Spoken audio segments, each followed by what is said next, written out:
BTCL এর 5G প্রকল্পের নামে অন্তর্বর্তী সরকারের প্রধান উপদেষ্টার সাবেক বিশেষ সহকারী ফয়েজ আহমদ তৈয়বের এক মহা দুর্নীতির চিত্র সামনে এসেছে। বিগত আওয়ামী লীগ সরকারের আমলে শুরু হওয়া এই প্রকল্পের প্রকৃত ব্যয় ছিল 165 কোটি টাকা, কিন্তু অপ্রয়োজনীয় যন্ত্রপাতি কেনার অজুহাতে তা বাড়িয়ে করা হয় 326 কোটি টাকা।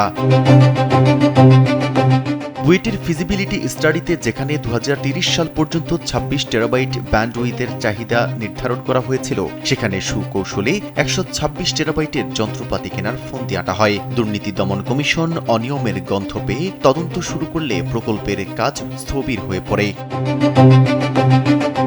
তবে ক্ষমতার পালাবদলের পর নাটকে নতুন মোড় নেয়। সাবেক উপদেষ্টা ও বর্তমান বিরোধী দলীয় চিফ হুইপ নাহিদ ইসলাম দুর্নীতির অভিযোগ পেয়ে চায়না ফ্যাক্টরি ভিজিটের জিও বাতিল করেন এবং তদন্তের উদ্যোগ নেন, কিন্তু তিনি পদত্যাগ করার পর দায়িত্ব নেন অন্তর্বর্তী সরকারের সাবেক প্রধান উপদেষ্টার বিশেষ সহকারী ফয়েজ আহমদ তৈয়ব।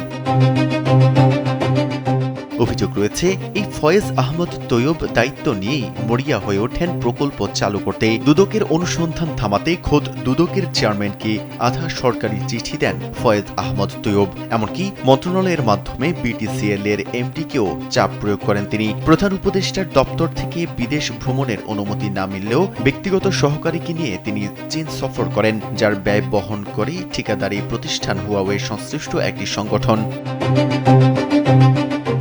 সবচেয়ে ভয়াবহ তথ্য হল, দুদকের অনুসন্ধান চলাকালে ফ্যাক্টরি টেস্ট ছাড়াই চীন থেকে মালপত্র আনা হয়, আর সেই মালপত্রের দাম বাবদ হুয়াওয়েকে প্রায় 100 কোটি টাকা পরিশোধ করতে ব্যাংক ম্যানেজারকে লাগাতার চাপ দিচ্ছে এই ফয়েজ আহমদ তৈয়ব। চীনের ব্যাংক সুইফটে টাকা চাইছে, আর দেশে হুয়াওয়ের লবিস্টরা ব্যাংকের ওপর চড়াও হচ্ছে।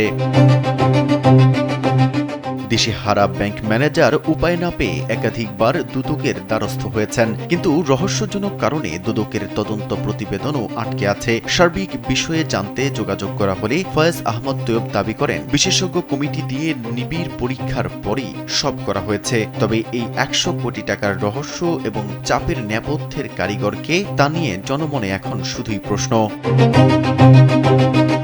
মেহেদী হাসান, কালবেলা।